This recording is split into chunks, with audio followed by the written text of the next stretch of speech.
everyone, and welcome to Commercial Leases, Common Pitfalls, and How to Sidestep Them. I'm Elizabeth Dryden. I'm a partner at Ervin, Cohen, and Jessup, and the co-chair of the Beverly Hills Bar Association Real Estate Section. Before we dive in, I want to let you guys know that our October presentation will be on escrow issues, including tenant improvement escrows and construction escrows. So please join us for that. As I said, I'm Elizabeth Dryden. I'm also your co-presenter today. I will be presenting with Mike Kostecka, a partner at Matkins. Mike and I have worked opposite each other many, many times, so this should be an interesting discussion for you guys. Now, before we dive in, we want to talk a little bit about current trends in commercial leasing. And we just want to, this is going to be pretty quick, high level, and it's just going to serve as a backdrop for our discussion today. One of the things I always get asked is COVID. What's the effect of COVID on commercial leasing? And in 2020 and in 2021, we were seeing a lot of amendments about like rent abatement and payment plans and all of that. We're not really seeing that anymore. I'm not. How about you, Mike? No, a lot of workouts in 2020 and 2021, especially particularly on the retail side, and that is completely stopped. Yeah, it's completely done. Sometimes we'll get in the force majeure definition, a concept of pandemic, but the whole concept of COVID delays and all that has kind of been wiped away. Right now, when you're doing your your build out schedule, you're expected to anticipate COVID related delays. Industrial continues to be an exceptionally strong asset, not surprising. Think about it, everyone's shopping online. To give you guys a sense, from JLL's second quarter 2022 report, the national vacancy for industrial assets is 3.4%. Los Angeles is 0.7%, and the Inland Empire is 0.4%. So again, a very, very strong asset. And that's affecting retail. We all know that retail was down during COVID, and smaller locations have been hit by the loss of foot traffic. So retail has been pivoting to be more, they're pivoting to an omni-channel structure or approach. And what that means is oftentimes customers will buy products online and then either go into the store to pick them up, or the local store will ship them. So retail's locations are becoming in themselves like mini distribution centers. Additionally, our large old school mall, think about those malls with a huge parking lot, think about that, especially like in the Midwest, those are being repurposed. A lot of them, sometimes the healthcare facility, mixed use, and even for places that have housing issues to address housing for low income or the homeless. Mike, you want to tell us about what's going on in office? Sure. On the office side, I'm still seeing things are still relatively slow outside of a few submarkets. The submarkets that tend to be performing a little bit better are those that are in suburban areas, maybe tech-centric submarkets like the Denver Tech Center. The central business districts pretty much across the nation, at least in those that I work on, are fairly dead. Most of the leases that I see, new leases that I see, are less than 10,000 square feet. Not a lot of large leases getting done, office leases getting done. And then I'm also seeing a lot of landlords spec suites out and having a lot of success doing that and leasing those and kind of making things very easy for tenants looking to. Sure, great. All right, so now we're going to dive into the presentation. But before we do that, we kind of want to give you guys an overview of our structure. You have the program materials. What we're going to do is we're going to go through each topic, talk about the landlord's perspective, the tenant's perspective, and then some potential compromises. We're also going to show you some sample provisions. We're not necessarily going to read the provisions. Those are just there so you can kind of see them as we're talking about it. There's also a separate handout, which includes all of those provisions and more. So there's more fun for you guys. For the most, Mike is going to be wearing the landlord hat, and I'm going to be wearing the tenant hat. And then about halfway through, we're going to pause for questions, and then we're going to take questions at the end. All right. So Mike, why don't you take it away? Yeah, sure. So the first thing we're starting out with is the commencement date. And commencement date will in leases will vary. Is dependent upon whether or not it's a landlord build deal or a tenant build deal. So we'll start with the tenant build side. On the tenant build side, a landlord's most important concept is they're always going to want a hard date, hard outside date by which they know the tenant's going to start paying rent. And if they can't get that, and if it's floating in any sort of way, they're going to want it conditioned upon matters that are within the landlord's control. So for example, the lease commencement date would be 180 days following the date that landlord delivers possession of the space, and with whatever base building work they're required to perform. If possible, landlords are going to try to steer clear of having the commencement date be triggered off of matters that are completely outside of the landlord's control. And Elizabeth will talk a little bit more about this, but the tenant's perspective is completely the opposite, right? They're not going to want to start paying rent until they know they're in the space, or they can be in the space. An example of this would be most retail leases with major franchisors like Starbucks, Dollar Tree, In-N-Out, etc. will have lease commencement dates that are triggered off of not only the landlord's delivery of the premises in a certain condition, but also the tenant's receipt of permits. And that can be a disaster for the landlord, obviously. So if the city is slow because of things like COVID, or the tenants want to slow play things because maybe they haven't budgeted for a store to open by a particular date, it can result in a landlord not having the lease commence and having rent start when they have forecasted it for it to start. There are ways to mitigate that risk, and oftentimes you have to pursue those in when you're dealing with larger retail clients. But for the most part, the landlord's going to want the commencement date to be triggered off of matters that are within their control. All right. And so as Mike kind of touched upon, the tenant perspective is the tenant doesn't want to start paying rent until they're in the premises and operating. Think about it. Until you have money coming in, you don't want money going out, right? Another major concern for tenants is they don't want to be penalized for factors outside of their control.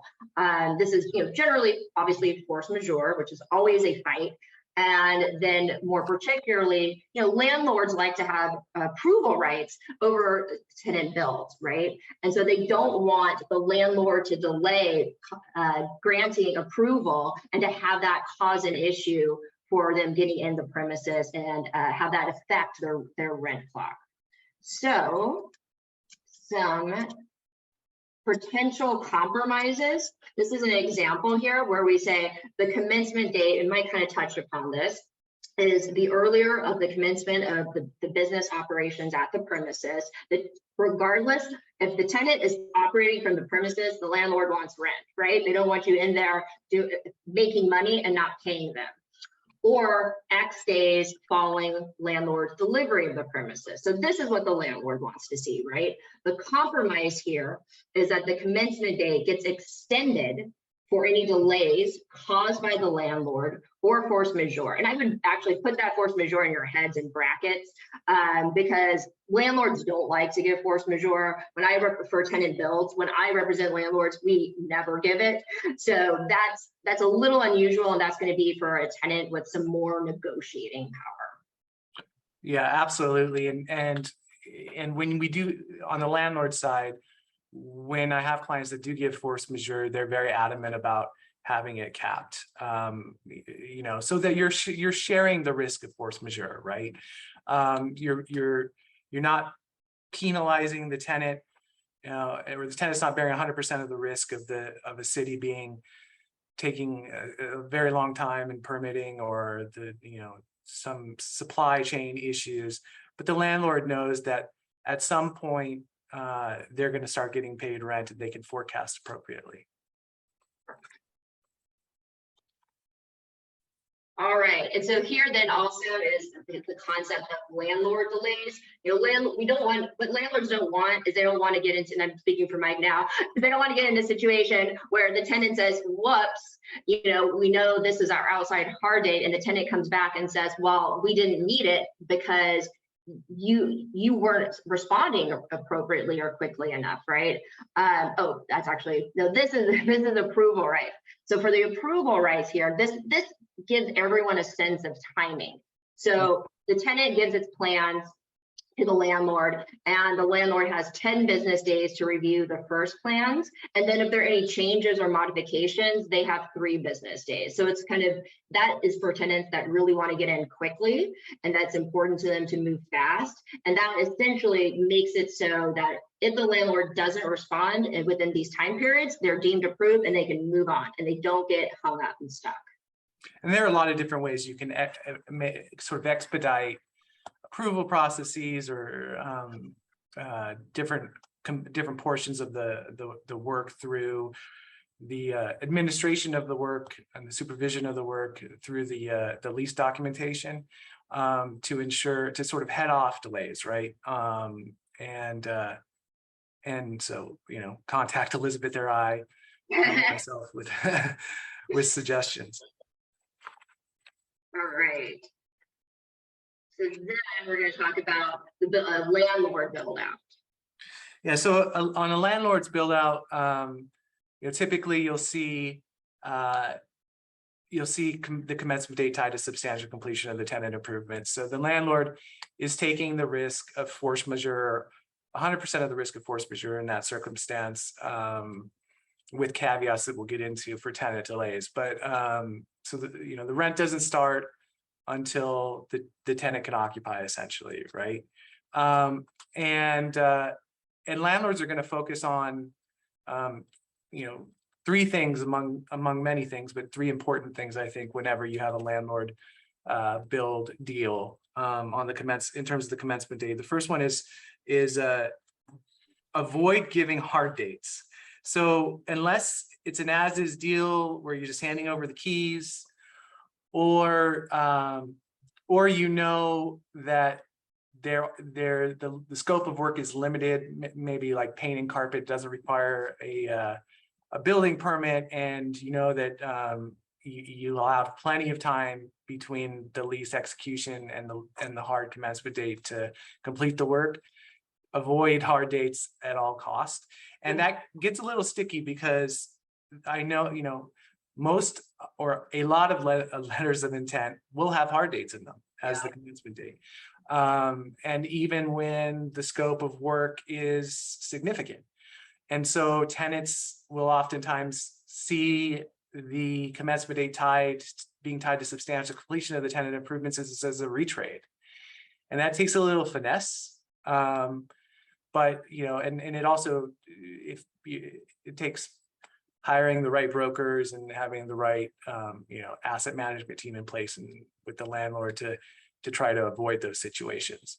The commencement of, so that's number 1, no hard dates. Number 2, you want an alternative trigger of the commencement of business operations in the premises. And the real issue there is to avoid picky tenants. I've run into situations before where tenants will argue about whether or not landlords achieve substantial completion when the tenant can actually, they've received a certificate of occupancy, they can occupy the space, and maybe there's, you know, the caps on the outlets aren't done, or maybe one of the offices was supposed to have frosted glass and it didn't have frosted glass. And so, you know, if the tenant's out there using the space, they have to pay rent. And that helps mitigate that issue. And then finally, particularly these days, you want to make sure that if the cause of a delay in the landlord's construction is something caused by the tenant or within the tenant's control, like change orders that the tenant asks for in their work, or let's say the tenant wants some sort of specialized tile from Italy that's going to take a significantly longer period of time to ship and prepare and ship versus what if they had used a building standard tile. You want to put that delay on the tenant and at least have the right, and although I don't often see this enforced, but at least have the right to accelerate the commencement date to take into account the time period that is caused between when the work would have been done versus when it was actually done and what was caused by the tenant delays. Okay. And then from the tenant's perspective, you know, they need certainty. And they need certainty for a lot of reasons. You know, for business reasons, right? Market share concerns. I have a tenant side client that is a first mover in their space, and so they want to get in and they want to get open. They don't want other people kind of copycatting their business model and opening before them. They want to get in and get open. It's very, very important. Also is advertising, you know, to new clients or customers. And that's not even just new clients or customers. That's also when they move, because there's a little bit of friction whenever a tenant moves, and there is a loss. There does tend to be a loss of their clients or customers. So they want to get in front of that, and they want to, you know, be able to advise those clients and customers you know, where they're going to be and when they're going to be there, right? Similarly, business cycles, you know, if you're doing larger retail locations, it's not unusual for them, you know, for example, like the WSS or Target or something like that. They don't want to open. Back to school is a big thing for them. They don't want to open back to school right before the school year starts. I've had it in leases where the landlord cannot deliver the premises 30 days before the beginning of school for LAUSD. Similarly is, you know, the winter holidays.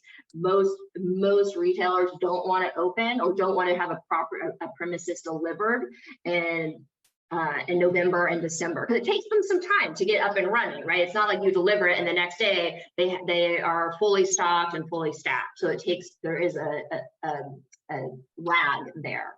And I've been told by some of the bigger locations that their lag, I mean, these are big stores, think like Home Depot, that their lag is about 4 weeks. So from the landlord delivering a fully completed, you know, a substantially completed premises to them opening is about 4 weeks. And then similarly, just, you know, the logistics of moving. I think about it, you know, hiring your movers, getting like your phones up, your utilities up, getting, you know, if you're an office, getting new stationery, new business cards. There's a lot that goes into moving. So for that reason, the tenant is really looking for some certainty. And then beyond that, you know, we talked about this substantial completion, right? So that means it's not complete when the landlord delivers it. There's some open items that need to be done, like Mike was talking about. It could be like the caps on the sockets. It could be really simple stuff, but the tenant doesn't want that just to be hanging out there for an extended period of time. So they want to know, okay, once the premises is delivered, when are these punch list items going to be completed? Yeah, and another thing that I run into on the office side a lot is our tenants that are moving from one building to another building, and they've got a hard expiration date, and and they're going to start paying holdover rent if the landlord doesn't deliver the new space. My client doesn't deliver the new space by a particular date, right? And that becomes very important and get a little sticky, you know. Right. And we'll dive into that a little bit more in more depth later on in our presentation, but Mike's absolutely right. Yeah. So the potential compromise was first. This is what I would probably consider to be the typical you know, landlord build language you would see in most leases, or something similar to that, which would be that that the commencement date is the earlier of 3 dates: the date the tenant commences business operations from the premises, the date of substantial completion of the premises, or the date that substantial completion would have occurred but for the tenant delays. And then, hold on a second. There we go. Oh, substantial completion.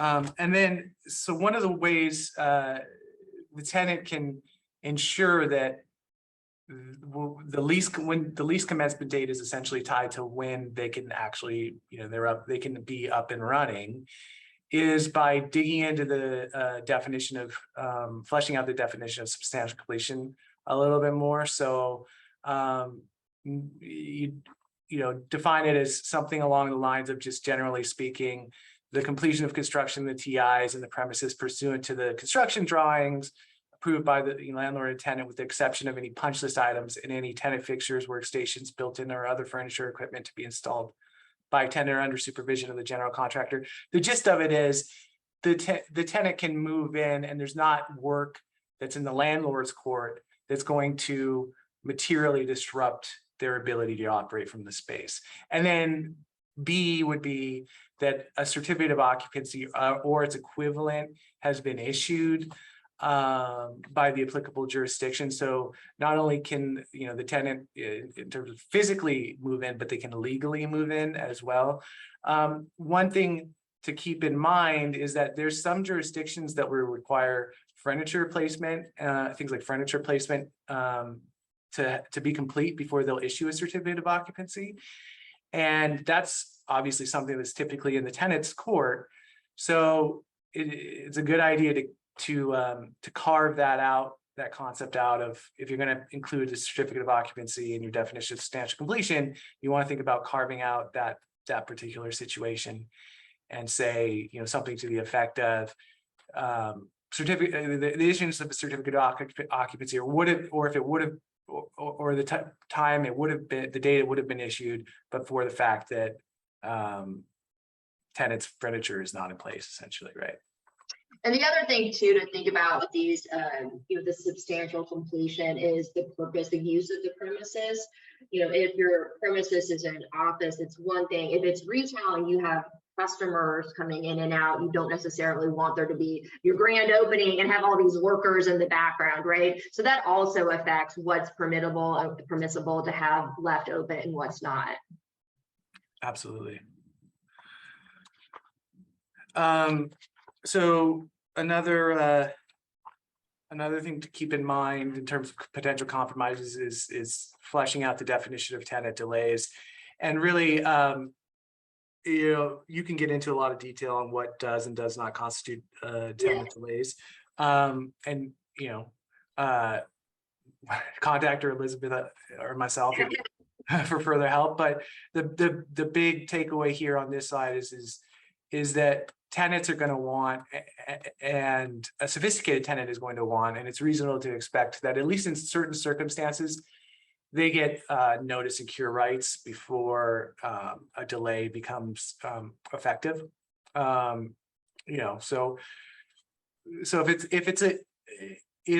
and it's reasonable to expect that in certain circumstances. It's maybe not reasonable to expect that if the delay was caused by the tenant's failure to respond to a submittal within the time period that they were obligated to under the lease. But if there's a shipping issue, and with something that the tenant, of specific material that the tenant, or finish that the tenant wanted to use, and there may be reasonable substitutes, it's reasonable to say that the landlord has to give them notice first and the opportunity to maybe substitute something else before this delay kicks in. Right. And this is the road that I was starting to go down before I realized I was getting ahead of myself and ourselves, is that notice and cure period. And regardless, if it's a tenant delay or a landlord delay, a sophisticated party will want a notice and cure period so that you don't end up in a fight. And, from my experience, I'm sure I anticipate Mike's experience is similar. The commencement date and delivery are where like 80% of lease disputes arise. It is and probably delay in delivery and tenant improvement allowance. That is, that when I get called for issues, it is invariably on one of those items. Absolutely, and particularly within the last few years. I think I have been calling you about this. Yeah. Yeah. All right. Okay, so continuing on commencement date, potential compromises. This talks to the tenant concern about timing for the completion of those punch list items, right? So to make sure everyone's on the same page, what you want to do is schedule a walkthrough with the tenant and the landlord. It can be after substantial completion, depending on the jurisdiction's requirements for certificate of occupancy, after that. And you do that walkthrough, and then you identify the items that the landlord will be fixing or finishing. And then generally, we like to have it in our lease that it's completed within a certain amount of time. The shortest I've seen really that you'll get a landlord to agree to is 15 days. 30 is more general, I would say. But that way, that gives the tenant that certainty and closes the loop for them. Yeah. And then another way that a tenant can ensure that they can minimize the amount of time between the actual commencement date and the date that they can be up and running is to ask the landlord to give them access to the space, towards the latter part of the construction process for purposes of installing FF&E and essentially getting the space ready to the extent that they can. And so landlords will usually routinely grant that access as long as and agree to grant that access as long as it's not interfering with their work. And then you just want to include legal language to the effect of basically the lease governs during that entry by landlord or by tenant, except for the provisions regarding the payment of rent. That's right.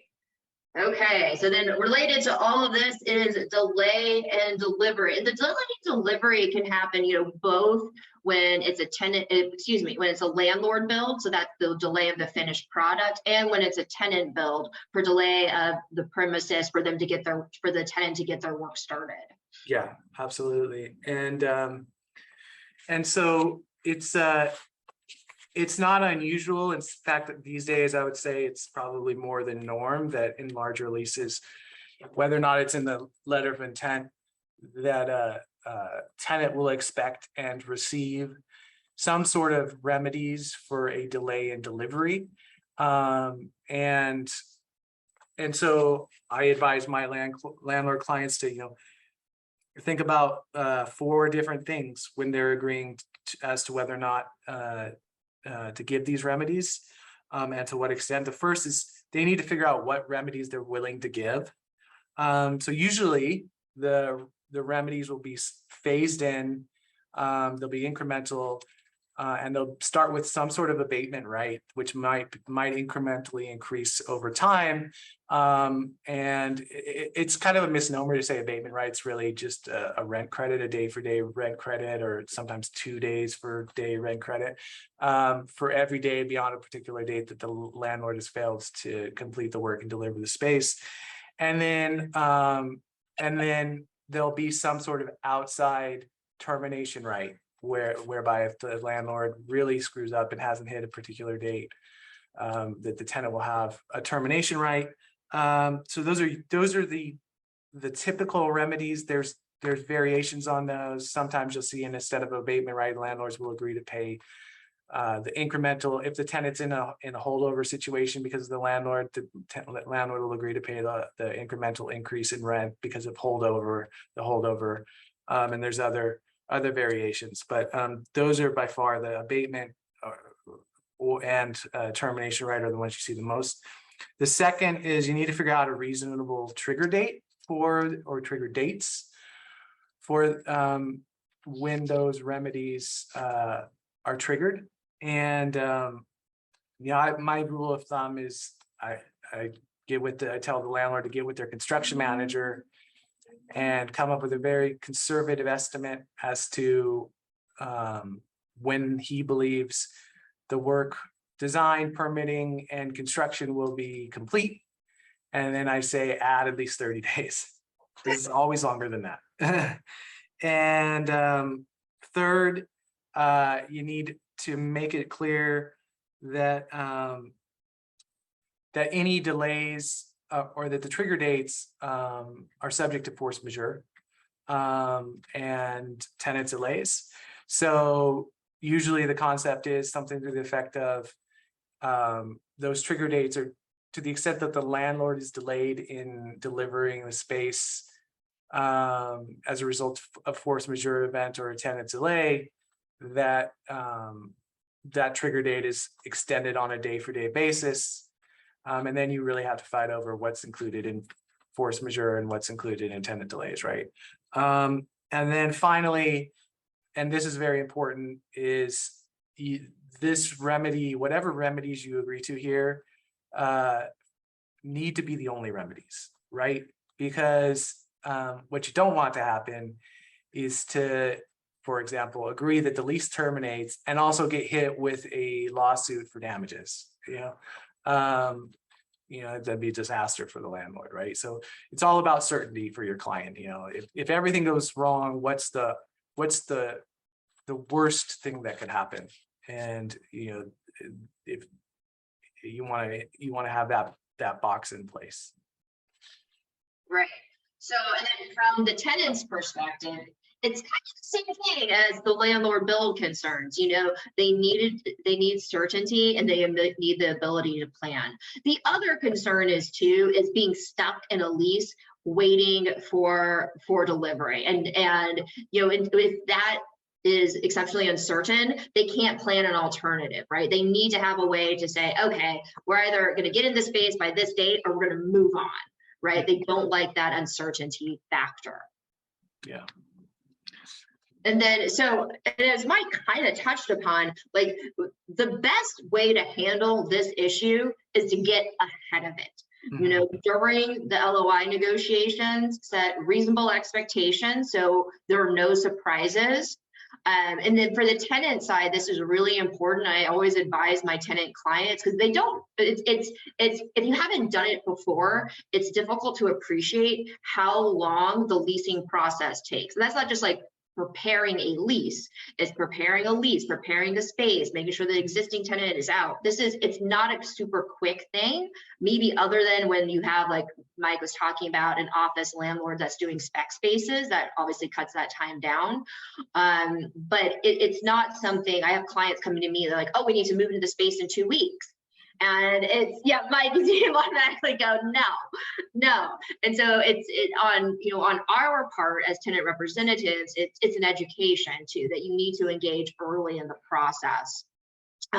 The other consideration is there an existing tenant occupying the premises or not? I'll tell you, I have some tenant clients that, like I mentioned before, they're first movers, right? And so getting in and getting open is very, very important to them. And I negotiate those, delivery and remedy sections very carefully. I negotiate the work letter very carefully for them. A lot of those concerns, the concerns about delivery, go away if I know the space is sitting empty. And that really helps the negotiation.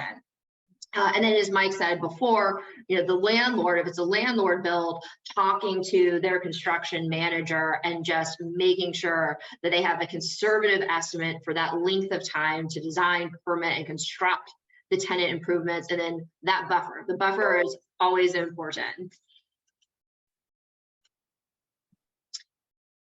Okay, so this is just kind of setting forth this is just language describing what Mike talked about, having there be an initial, and there are variations on this, an initial anticipated delivery date. And if the landlord doesn't deliver the premises by that date, there's a day-for-day rent abatement. And generally I see that as base rent abatement, but sometimes depending who's doing the build out, it might be just rent, capital R. And then beyond that, there'll be another outside date. And if they don't deliver, the landlord doesn't deliver the premises by the outside date, the tenant has a termination right. Now, in here is stuff that I ask for when I'm the landlord, which is that the tenant there's a time period for the tenant to deliver that termination right. Because what I've had happen before when I present landlords is there's an open termination right, which makes the landlord nervous. And the landlord wants to know if the tenant intends to move forward. And then here, and this language is highlighted because this is stuff you only get with your big box tenants. But if this is like if a tenant's doing a tenant build in particular, they're going to be, and while we're negotiating the lease in the background, they're going to be having a design team and architect begin preparing their plans. They're going to be putting money out the door, right? And so for these larger tenants with more negotiating power, if they might be able to get the landlord to agree to pay for their out-of-pocket cost in connection with the lease and their failure to deliver. Now, no landlord's ever just going to write a blank check for that or agree to, so they're always going to include a cap there. Yeah, and on this language, FYI, where there's a carve out for tenant delays, we should also add for force majeure. So if you're using this language, add that carve out as well.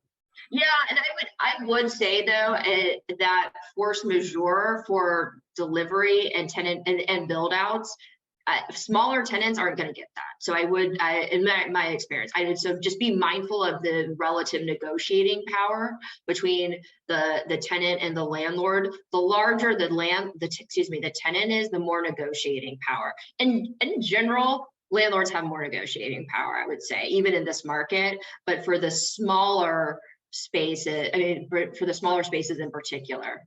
I'm talking about but for the trigger dates. So you want the trigger dates to get pushed back for tenant delays and for force majeure items, if possible. If you're representing, that benefits the landlord. If you're representing the landlord, obviously. Oh, benefits the landlord. Oh, yes. Excuse me. You're right.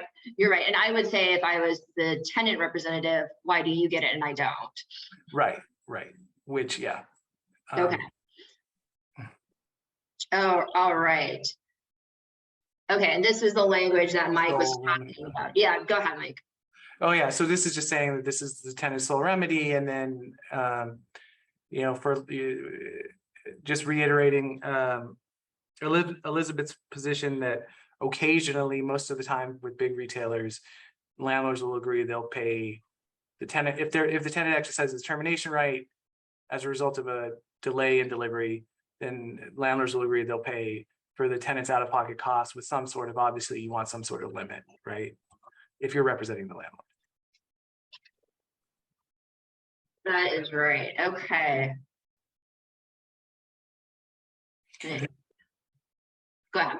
Okay, so tenant improvement allowance protections from the tenant. This is becoming more important these days, particularly in certain asset types, as tenants get a little bit nervous about the economy and whether or not the landlord is going to end up upside down on a loan or something, or end up being cash strapped and not being able to fund the tenant improvement allowance. Landlords are going to offer, upfront, not much in terms of remedies if they fail to deliver or to disperse the tenant improvement allowance. Their perspective is kind of going to be just, trust us. They're going to try to sell a tenant on their track record with other tenants and in the industry, and they may even be willing to provide financial statements for themselves or if they're a fund that they manage. But the rationale for not really wanting to provide remedies up front, other than just a lawsuit for damages, would be the remedy potential host of remedies or ways the tenant can protect the tenant improvement allowance is not great, at least vis-a-vis the landlord. From a landlord's perspective, offset rights, they can and do get misused as a way to leverage a landlord to disperse a tenant improvement allowance where maybe the tenant hasn't met the deliverable requirements, and escrowing funds may not be permitted under your landlord's financing documents, and also requires an outlay of cash from the landlord that they may not have. And providing a fund or a parent guarantee is risky. So your client would end up having residual liability, even if it even if it ended up being foreclosed upon and gave back the property and walked away. Anyways, that's the landlord's perspective, is they're going to try to steer clear of any providing the tenant any sort of protections on with respect to the tenant improvement allowance, short of just a lawsuit for damages. And then the landlord obviously has to keep in mind that it may need to draw down on its loan, a leasing reserve, or whatever other financing it may have with respect to the building, and it's going to end up being subject to its lenders or equity partners draw requirements. Okay. And then from the tenant's perspective, the tenant wants to know that the landlord has the cash to pay their allowance. I have some tenant clients that are like medical office clients, and they're putting in, themselves $500,000 into each location. And they want to make sure that when they go to the landlord to get that tenant improvement allowance, that they get that there's certainty that it's there, because obviously they need that money. And they also want certainty about timing and what's required to get the money, because in particularly, this will affect a tenant's cash flow if that money is sitting out. Because and you can tell me what your experience has been, but a lot of times,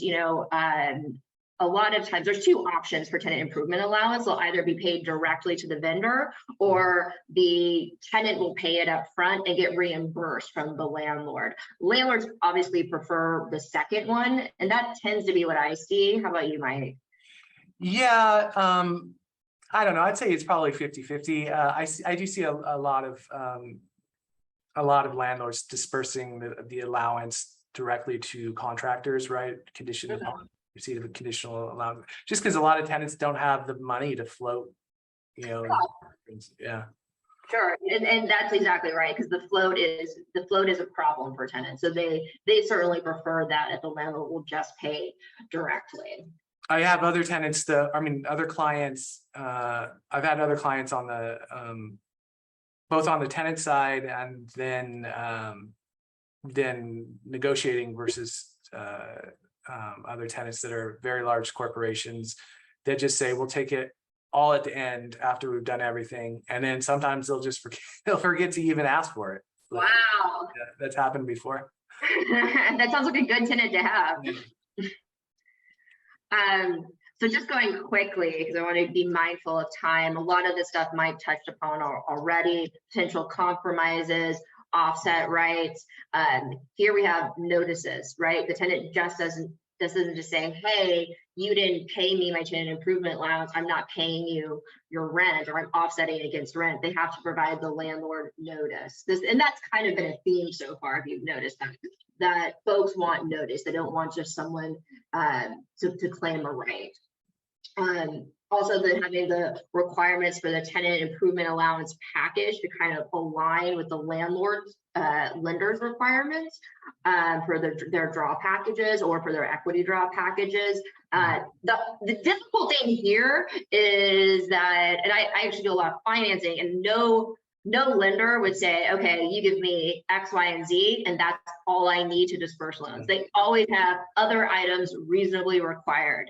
And that's a very difficult thing for me to explain to my tenant side clients, that the reason why you can't get it is because the landlord can't get it, right? And then finally, setting a time period for disbursement of the TI allowance. Like once there's confirmation that the package that's been delivered, which is your lien waivers, your invoices, things along those lines. Once that's been delivered to the landlord, then there's a certain amount of time period by when they have to disperse the allowance. And again, that'll be after the complete package. So typically, in my experience, landlords don't want to say after you deliver the initial round. It's after they deliver it and the landlord says, okay, we have everything we need, because they just want to make sure they're good with their lender. One more thing I want to raise, it's off of the slide, not on the slide, but if you're representing a tenant, another way to potentially protect yourself if you can't get good offset rights, or even if you can get offset rights and maybe you can't get the recognition rights you want in an SNDA with the lender, is most of the time landlords will say that the money from a tenant improvement allowance comes last, right? So at least to reduce the time period during which you're looking to the landlord, you can either ask for it to come first, or you can at a minimum ask for it to come, pari passu, where each draw is being paid in proportion to the landlord and tenant's relative share of the costs, construction costs. And then that way you're at least mitigating, reducing the potential time period you have to exposure of the landlord not having financial wherewithal to pay the allowance. It's a lot, obviously that's a lot more preferred than paying everything up front, your share up front, and then waiting for the landlord and finding out he doesn't have the money. Yeah.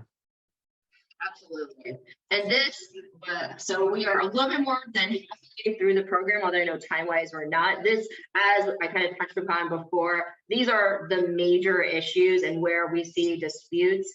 It looks like we only have a couple of questions. One was about force majeure changing COVID-19 changing force majeure clauses. I'm not really seeing that anymore.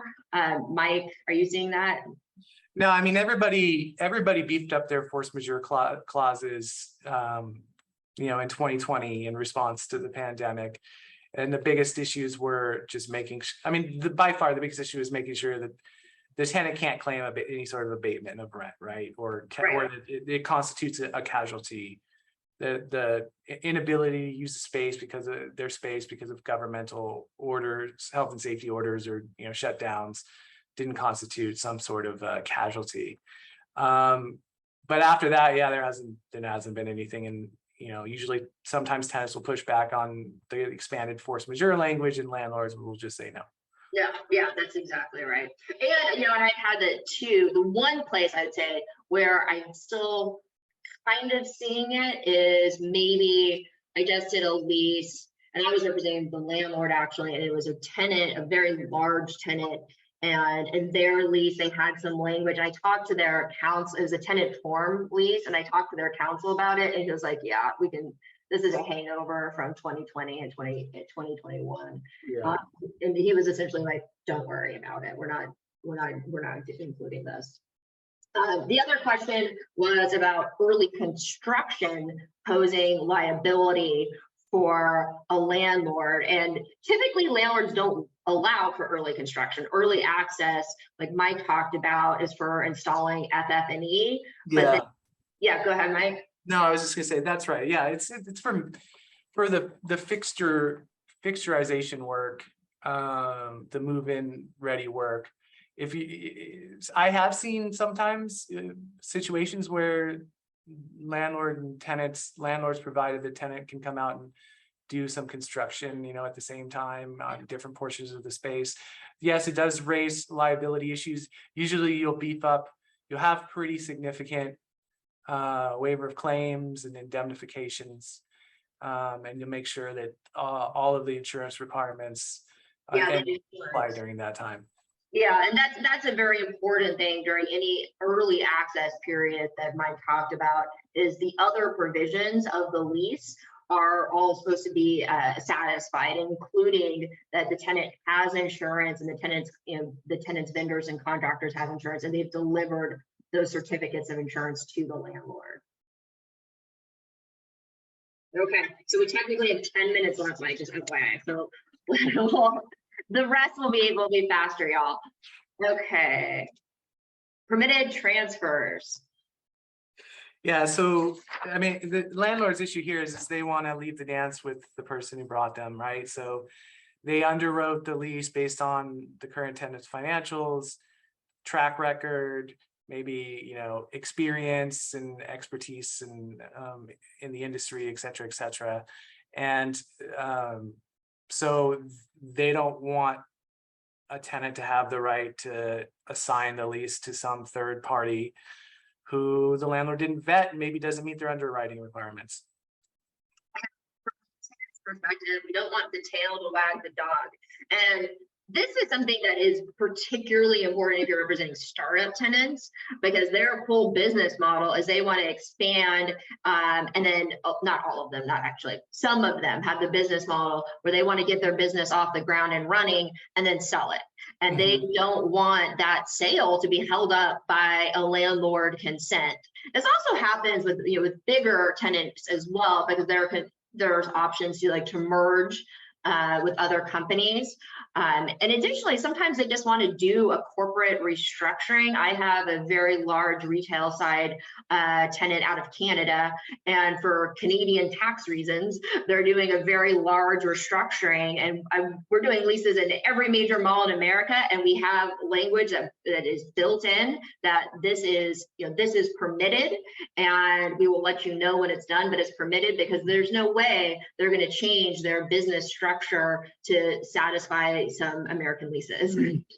Yeah. Yeah, so most landlords will agree to some sort of permitted transfer rights, including changes of control. So, you know, upstream transfers of membership or stock or other ownership interest in the tenant entity, usually in connection with some sort of merger, reorganization, sale of tenant's business, or just transfers to affiliates for things like tax reasons, like you said, without the landlord's consent. But usually those transfers have to fit into a box, right? So that whoever the landlord is looking to for credit on that lease, landlord can't be put in a significantly worse position as a result of that transfer. Now, sometimes if you have a tenant on the hook that's something like Google, or, you know, landlords may agree that the assignee doesn't need to meet Google's, you know, net worth. Sure, there'll be a dollar amount instead. Exactly. Yeah. But it's usually tied to whatever the tenant's net worth was, either as of the date of the lease or immediately prior to the transfer. And then, you know, in the retail context, in particular, this becomes important is the landlord is going to want to know that if there's let's say a sale of the business, you know, a bakery and some, you know, shopping center, that whoever's taking over that bakery has the requisite experience and know-how to be successful. So they'll probably want some sort of experience and other metrics to measure, you know, the likelihood of success.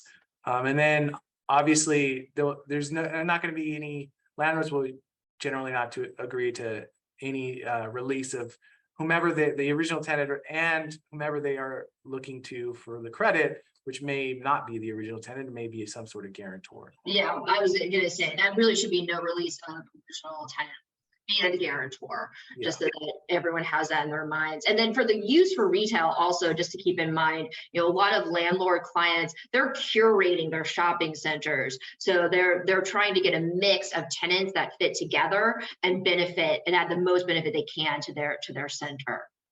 Yeah. Okay. All right, here's some sample language. We're not going to go through this. It's in your handout. It kind of covers everything Mike and I talked about. You'll see at the bottom, we have for the dollar amount. So that sometimes is a compromise, like Mike said, with those really big tenants where they're just not going to find somebody else who has a comparable tangible net worth. Oops, hold on. Sorry about that. Okay. So cap on controllable expenses. You know, I would say in this market, this is starting to fall into one of those things that are, if you didn't ask for it in the letter of intent, you're probably not going to get it, just because of the inflation and you know, has been so high and prices have been so volatile. Before the last couple of years, I would regularly see landlords, not regularly, but oftentimes see landlords give a cap on controllable expenses, even if it wasn't in a letter of intent.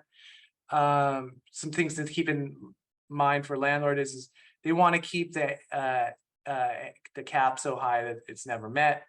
And you know, they're if they just took over a building, they should really think long and hard about whether or not they're going to give this. It's really probably they want to have a long track record and know what things are, what costs are pretty with certainty. They want it to be compounded annually, not a year over year cap, because if costs ever go down, you're gonna end up having leakage. It's generally only given for larger leases and properties owned for a period of time, long period of time. And then you're going to have carve outs. In California, it's very important to carve out taxes because of Prop 13. And then the other carve outs you generally see are things like utilities, insurance, change CapEx due to changes in law, things like that. Yeah, and we'll go through that a little bit more in a minute. For the tenant's perspective, it's the opposite. They want minimal percentage increases because obviously that adds protections for them. They want a year-over-year cap, and they want to define controllable expenses as broadly as possible, because controllable expenses are the expenses that are subject to that cap. And so some potential compromises is to tie it to inflation. And then also to have typical carve-outs that Mike was talking about. Taxes, very important here. We're going to talk about Prop 13 in a minute. Taxes, insurance, premiums, and deductibles, utilities, snow removal. Not a huge issue here, but that is a standard carve-out. So I wanted to include it. New and necessary health, safety, and security services, and then capital improvements required due to change in law. So the idea is the last two items are going to be kind of your bigger dollar point items that are items that the landlord has to do. So actually, to make this clear, these are the items that would be carved out from controllable. So these are the items that are considered non-controllable by the landlord. So they would not be subject to that cap. Here's a sample. We have two sample provisions, a landlord favorable provision and a tenant favorable provision. You'll see this is very long. We're not going to spend a lot of time on it. You have 105 cumulative and compounded basis, and what makes it so long, look at all of our carve-outs. 1, 2, it keeps going. So there's a lot of carve-outs. So that is protecting the landlord, making that definition of controllable expenses as narrow as possible. Here's a tenant favorable provision. 5 year, year over year, 5%, and then very limited carve-outs. All right. So our last perspective, our last issue is Mike's very, very favorite issue, representing landlords.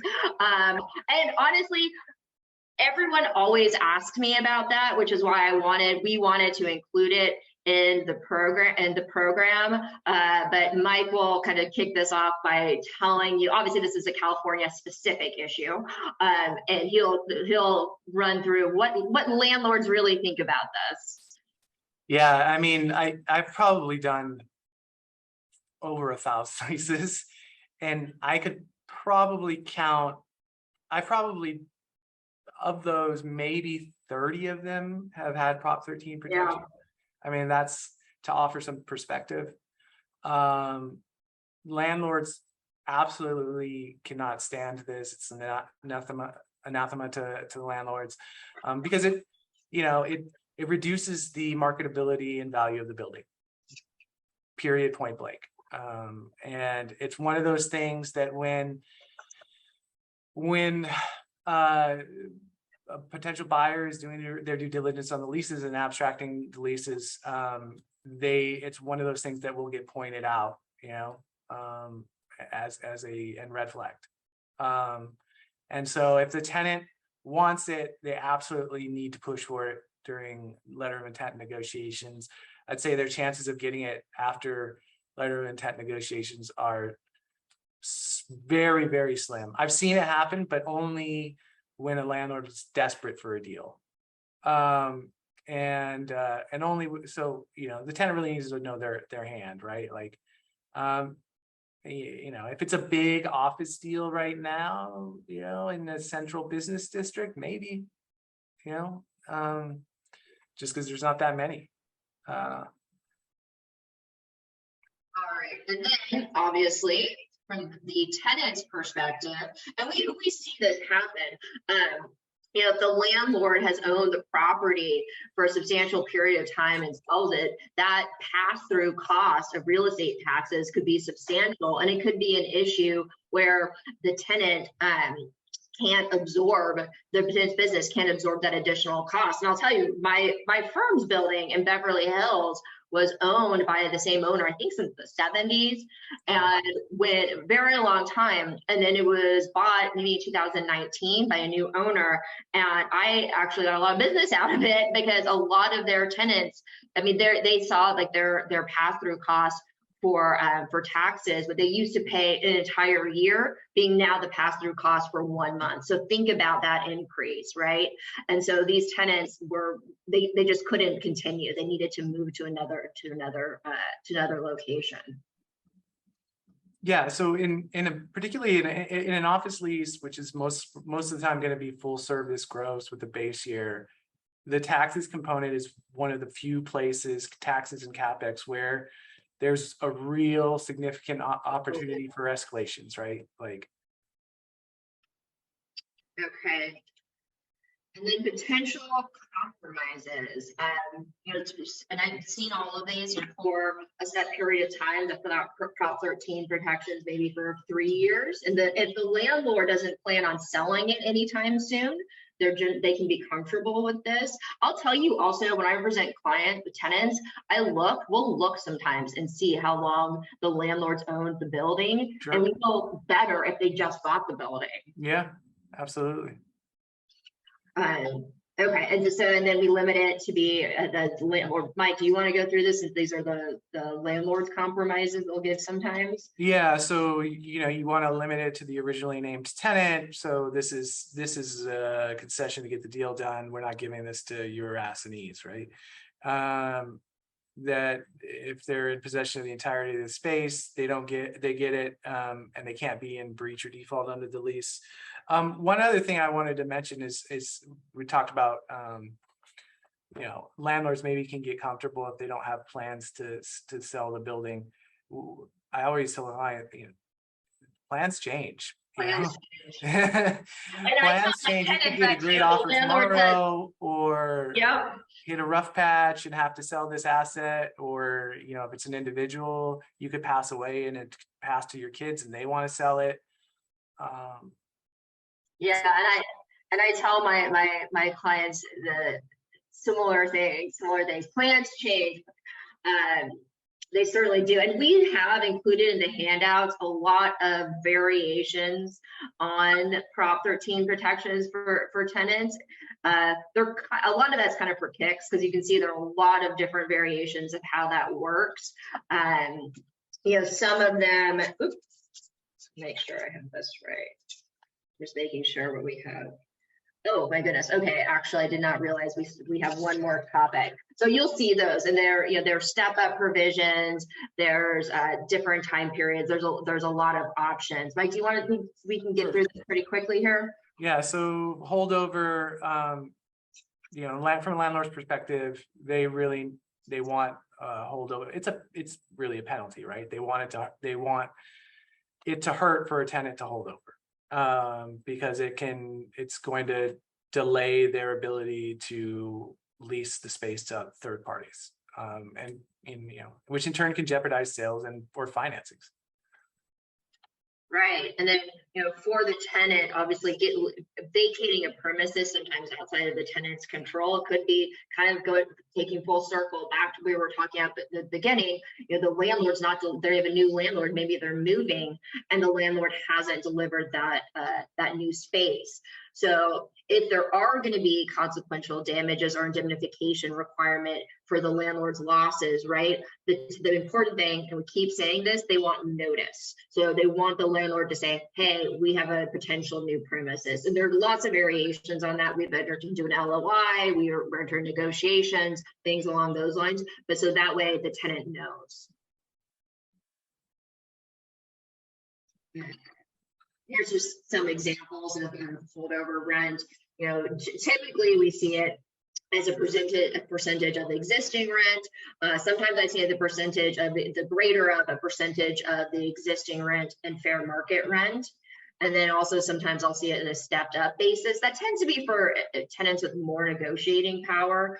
And it'll be somewhere between 30 days and 3 months for the first step up. And then thereafter, it's a higher amount.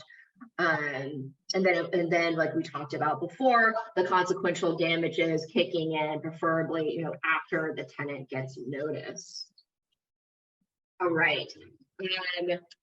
So that is our presentation, but we do have one more question, and this is really a landlord question, Mike, if you want to take it. What is your response when you have a tenant, you're representing a landlord, and the tenant is refusing to give a personal guarantee? Like what are your landlord, what are the different levers your landlords are willing to pull, and in what circumstances? Well, so a flat refusal to give a guarantee, you know, may be a deal killer in some circumstances, depending on what your client's the financial wherewithal of whatever entity you want to put on the lease. That having been said, there are ways to there are alternative securities possibilities, right? You can have a big security deposit that burns off if the tenant's been a good boy for a certain period, after a certain period of time, or burns down, I should say. There's if the tenant is adamant about not wanting to provide a guarantee, but the landlord absolutely needs something relatively large in terms of security, there's a letter of credit. The problem with that is you got to put up collateral. It costs money. There's an annual fee that has to be paid. But that's a very attractive option for a landlord. So, and a potential alternative if the tenant doesn't want their personal assets on the line, at least vis-a-vis the landlord. And then the other alternative is to offer some sort of limited guarantee, right? I see that a lot with smaller, tenants that are maybe smaller companies, essentially like one guy. You'll see, the liability for the guarantor will be limited to something like a certain amount of the base rent remaining to be paid, or it'll burn off or terminate after a certain period of time. So those are some options. Absolutely. And I've seen all of those too. It's difficult because oftentimes the tenants, they're smaller, and you're right, Mike, about this, happening a lot of times with smaller tenants where they're concerned about signing a personal guarantee. And, oftentimes I've seen landlords are willing to work with the tenants on that and kind of get some sort of mix that they're comfortable with.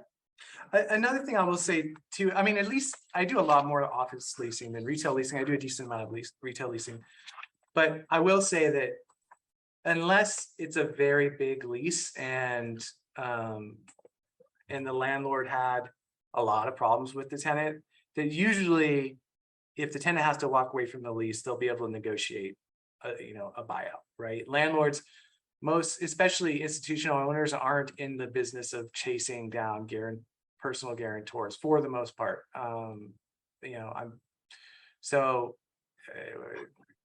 Take that for whatever comfort it's worth. All right, so that is all of our questions, and that is our program today. Mike, it's been a pleasure presenting with you. Likewise.